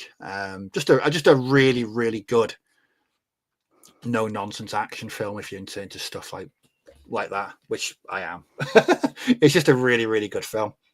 And the irony isn't lost on me here with my height and being terrified of heights. There's a certain irony there. So Paul was inspired by the Front Rank 7 Years War range. First saw it at the Drum in Towcester and wondered what it was, bought a book and fell into a rabbit hole. That happens to so many people. You buy one book or you look into a period, next thing you know, you're spending, you're auctioning your kidneys to buy an army for it. But that's again a period not really familiar with. The Imperial War Museum's free. Yeah, it's great. I really enjoyed that, to be fair. Which one? The one in London. Duxford? No, London. I was going to say, the one in Duxford ain't. We were doing a job there. We did a job ahead of the building a new playground, and we went to the right. They tried to charge us to come in. We were digging the hole.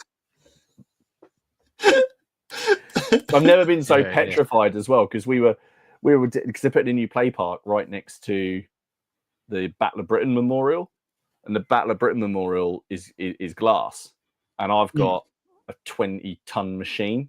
Yeah, that's not good. Like really close to it, and the vibrate. And I was looking at the vibration because I didn't realize that the memorial was where it was, and I just sat there for the entire time just staring, because someone else was watching the machine, and I was just there just looking at the memorial because I was just terrified that the vibrations were going to shatter it.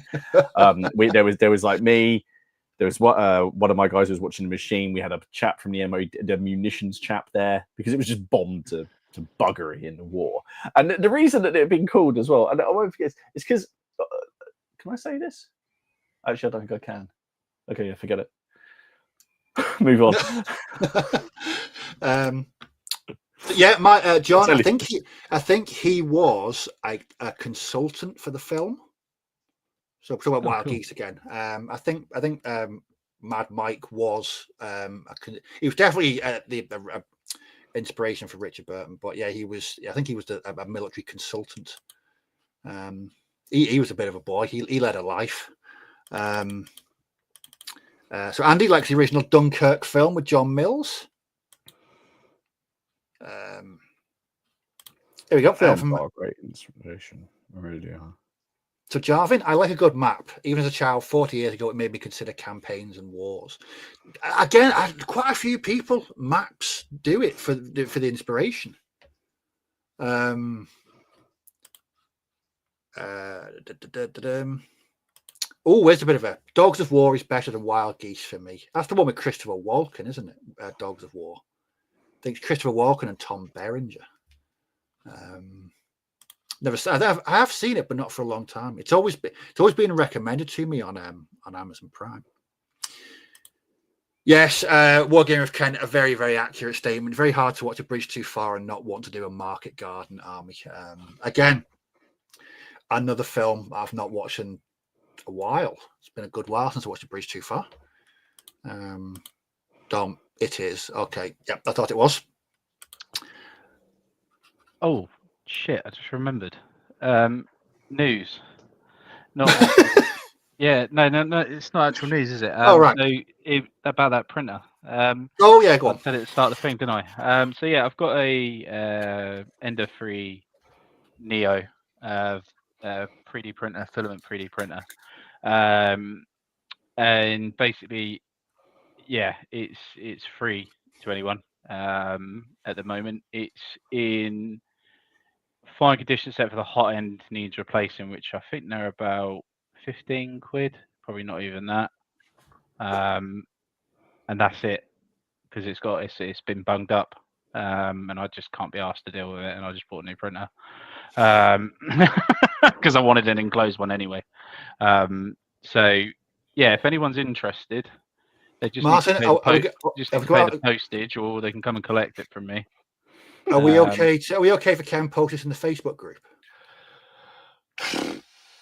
You'll have to ask the venerable one. Yeah. If not, just message me on Facebook. Yeah. And so yeah, just message me on Facebook. Just be the postage cost. That's it really. Whatever it is. Dom is like that, the venerable dreadnought that gets wheeled out. I would have put it in the raffle. I would have put it in the raffle at CrackCon if it was working. If it was working, I would have done. But because it needs the hot end swapped, someone needs to know what they're doing to do that. I know what to do with it, but I just can't be dealing with it. I can't be bothered. I haven't got time. So yeah, cool. It's just clogged. So yeah, someone wants to do that. Contact Ken through Facebook, and we'll speak to Dom to see if it's okay to put it up in the group. We try and avoid stuff like that as well as 3D, we don't put it in the group. Any sort of sales stuff we don't put in the group, do we? So yeah, no, that's fine. No, that's fine. So yeah, if you're interested, want more information, contact Ken through Facebook, and if you have to provide all the information you need about a free printer that needs fixing, obviously. Yeah. Right. Let's have a look at some of the lovely stuff that people have been posting in the Facebook group this week. As always, there's a link in the description down below to the Facebook group. Answer Dom's questions 3 and ye shall be admitted entrance. We've had some funny ones over the past couple of days. There were some amazing ones, yeah. I saw one the other day. It just said yeah to every single question. There is one that said yes, yep, yeah. Yeah. They are getting quite creative, but if Dom's on duty, he's quite diligent in not letting people in. Whereas we're sort of like, I don't know. Yeah. I'm getting better. We're getting better. We're sort of like the drunken guards in a outside a tavern or something. But no, answer the questions and you'll be admitted entrance, because we do love seeing what people have been working on, what they're painting, what they're playing.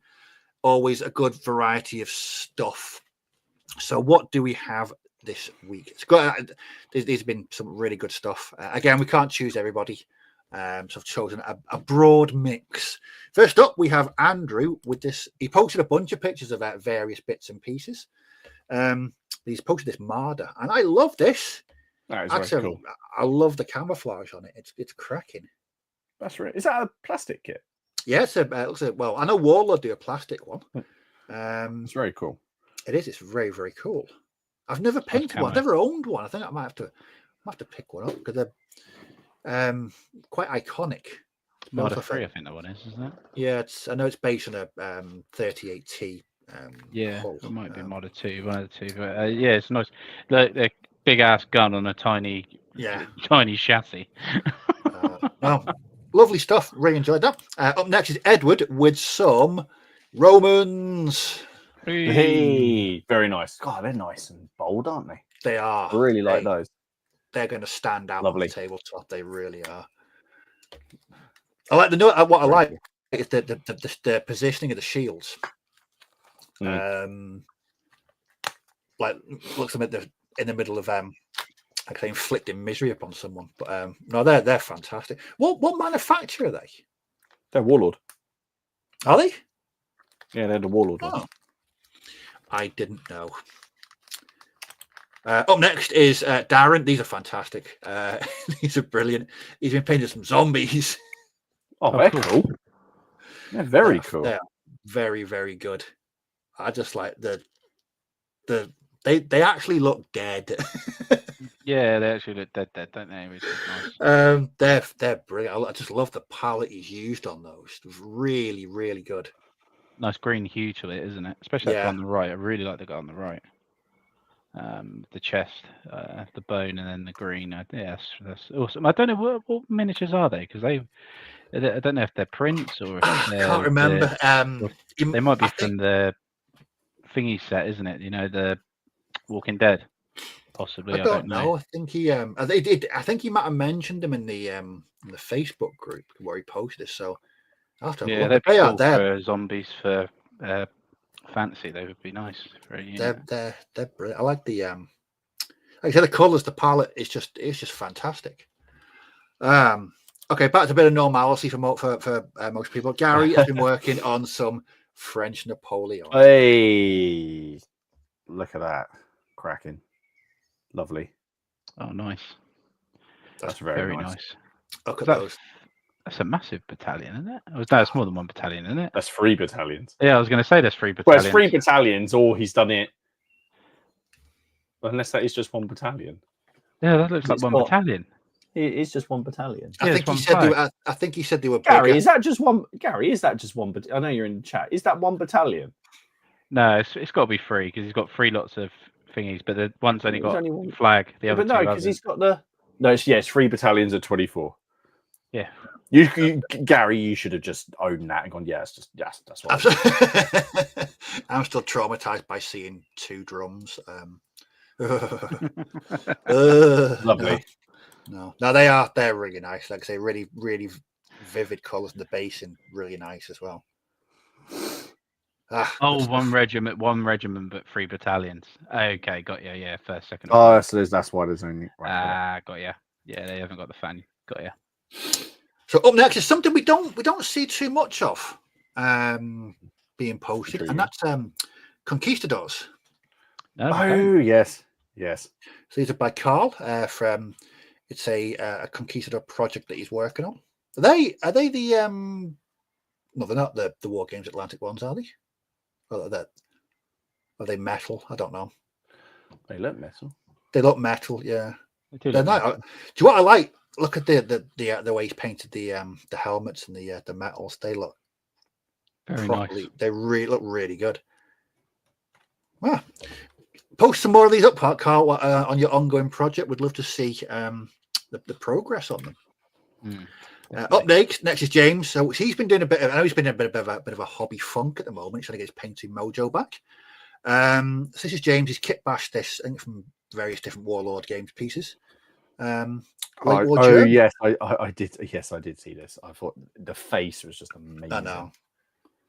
The rifle's insane. Yeah, the wood effect on the rifle. Which James? Wilkinson. I was going to say, yeah, that's James Wilkinson. That is. Well, I think this is mostly from the Deutsche Afrika Corps box. I know he mentioned when he posted that that's a really versatile kit. That the DAC box, it can be used for late war as well. I know I've mixed a few into my veteran squads, but yeah, really good stuff. Just love the colours on it. Really, really, really vibrant. Up next is Mark with a goblin. Oh yeah, so that was cool. That just looks really old school. I don't know. It's just something properly classic about it. Really nice. I think that is such a great. He's having a good old palette.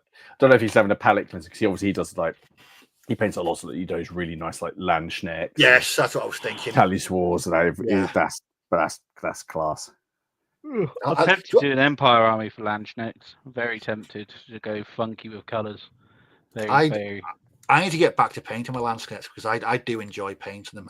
It's not something I can do a prolonged amount of, but I do enjoy painting them.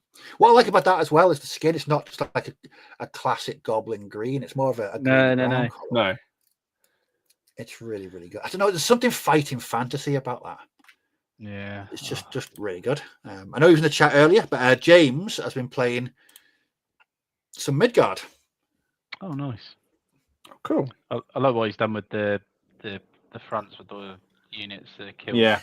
I don't think these are James's. These are a chap called Gareth. I follow Gareth on Blue Sky. He's a fantastic painter, and he's got a really nice war shed where he puts on games. So I know James went down to see him. I think he lives in South Wales, and he used Gareth's massive medieval collection to play a bit of Midgard. But yeah, cool. Check out the posters. There's more pictures, and it looked like a really, really excellent game.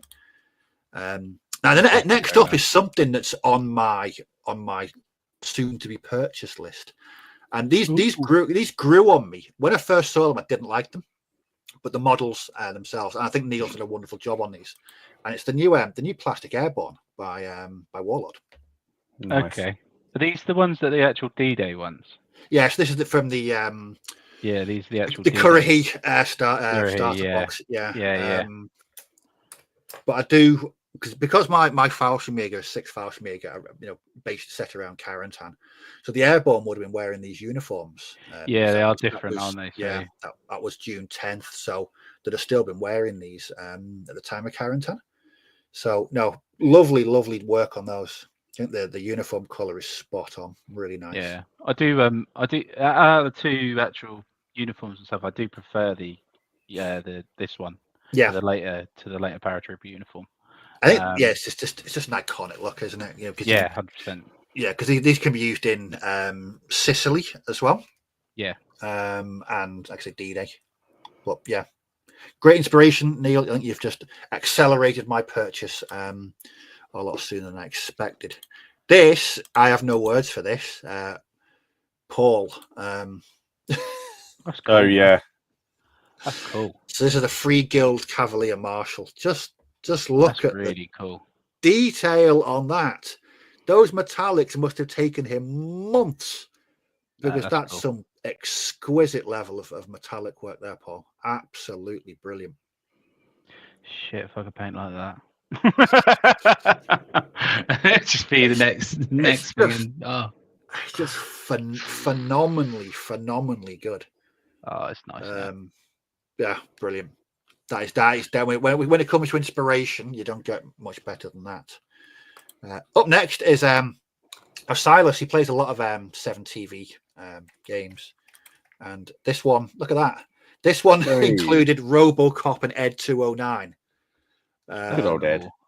So I just think that's a brilliant setup. Now I'm supposed to be I am going to Phalanx in 2 weeks, and Silas is there running a participation game of 7TV, so I'll be over to visit him. Oh, nice. To see his game. I'm really looking forward to that, actually. It's only up the road, so yeah. Anyone local is attending Phalanx, I shall see you there. Up next is Philip with some mounted sergeants. These are ace. Look at those. Really nice, yeah. Lovely stuff. Really cool. Very cool. Lovely. Very, very nice. Nice spears. Again, someone else who can paint yellow infinitely better than me, but they are. I found yellow's got a lot more easier over the years with the contrast paints, though. It's definitely a lot easier to paint it now, especially with the Imperial Fish yellow or the Bad Moon yellow. They're so good now for over white. It's just ridiculous. So good. Still terrifies me. I think I'll be avoiding it where I can. Up next, so Pat has been working on some Wars of the Roses. We've got some on. Oh, nice. Whoa. That's a lot. Crikey. That's really nice, though. Really, really good top work. Lovely. And I think it's going to be the last one because of his name. Oh, no, we've got Steve. More Naps Madness from Steve, who doesn't know the meaning of small games. Look at that. Oh, nice. Very nice. Cracking. Oh, that's very nice. I don't know. I don't know how he does it. That's just his sanity. But always good to see Steve's battles. And last but not least, we've got Warren, who's been working on some guards for his Guards of Trader's Toll. Look at those. Oh, very nice. Excellent. Very nice yellow again. Again, more yellows. Yeah, very nice though. Very, very nice. Oh, that's I'm seeing all this sort of period medieval sort of like historical stuff, but I'm also thinking in the background in my head fantasy for like the Empire. It's like that's all I'm thinking about at the minute. Fantasy. Yeah, I know. Yeah, they just. Oh, just. My Also, problem is Guards it's the of Traitors colours. a solo game. You should. Huh? Guards of Did you Traitors say? Tolls a solo game as well. Ooh. No, 4 rule sets. Absolutely, Steve. Dear. I shall see you there. It's not hard to miss me. Come and say hello. I'm actually looking forward to it. I've never been to Phalanx before. It's literally 25 minutes up the road. So I'm really looking forward to it. So it's my it's one of my rare dabblings with other human beings throughout the year. I'm really looking forward to it. Should be really good. I know War Bases are going to be there as well, so I'm going to see what they've brought down with them. Might pick up some new MDF buildings if possible. We are officially into overtime at 1 minute past 10. Thank you to everyone that joined us tonight to talk about our hobby influences and Inspirado. Good to see Ken back talking about his Yes. projects. Yeah. Again, more enthusiasm, more inspiration. Next week, where are we next week? We're with Dom next week, and we're talking about storage. Yes. So Dom's channel. That's annoying. I would like to. I'm not on next week. I'm on the week after. So it's Okay. 2 weeks for me. So that Dom definitely has a few stories to tell about storage. Jesus. Yeah. Well, when you own 500 million figures like Dom does, though, I mean, storage is a pretty strong consideration point. Yeah, 100%. But yes, again, big thank you to everyone that's joined us tonight. Big thank you to everyone watching the catch up. Don't forget we are sponsored by Bought and Swords Hobbies. Use the code PCP5 when you're checking out the web store for an additional 5%. Link to channels down below. If you're interested in the 3D printer, contact Ken through Facebook for more information. I have had someone. I'm literally about to say someone's claimed it. Oh, it's gone. The printer's gone. The printer that was fast. Someone really wants that printer. Yeah. Good stuff.